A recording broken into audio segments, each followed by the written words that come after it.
Hello everyone, Mr. Lipchick again, and this segment of instruction is about the decisions and compromises that had to be made in order for the Constitution to be written.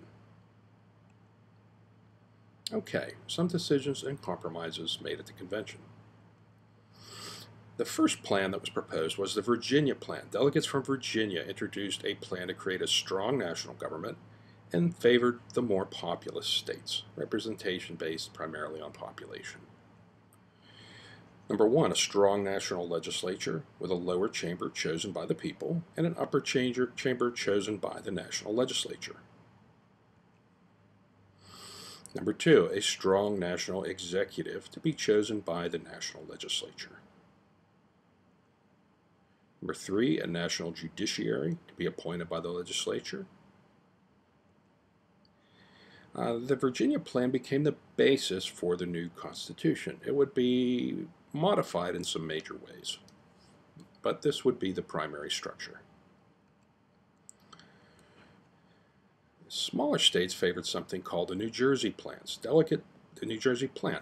Delegates of the smaller states, led by Delegate William Patterson from New Jersey, made a counter-proposal. They called for a unicameral legislature with one vote for each state. Congress could impose taxes and regulate trade. A weak executive branch elected by Congress would exist. A national judiciary with limited power appointed by the executive would also be a part of the government. The delegates of the smaller states favored this plan as it preserved their powers against the larger states. They had smaller populations, so they wanted representation to be based on statehood, not population. Okay. The New Jersey Plan was rejected and the delegates reconsidered the Virginia Plan.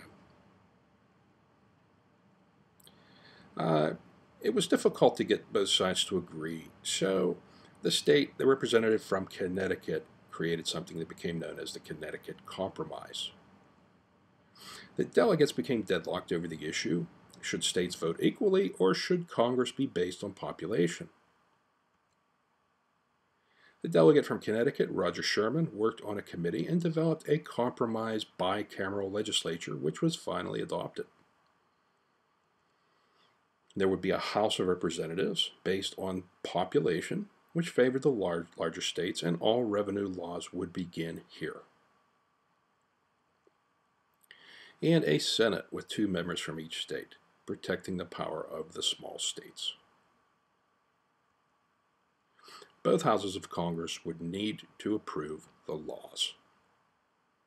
And this is the system that we have with some modifications today.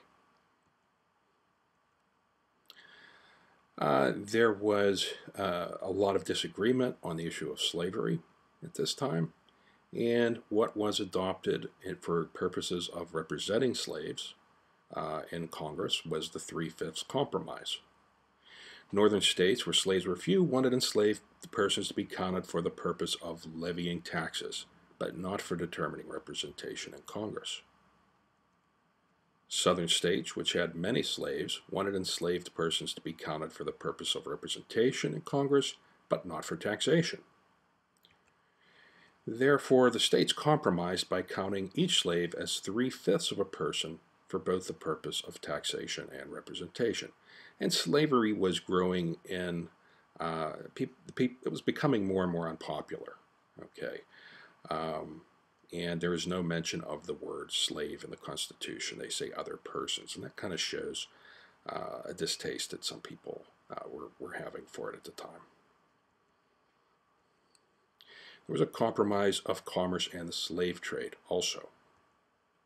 Northern states wanted the government to have complete control of trade with other nations, and southern states feared that this control would outlaw slavery on which their economies depended.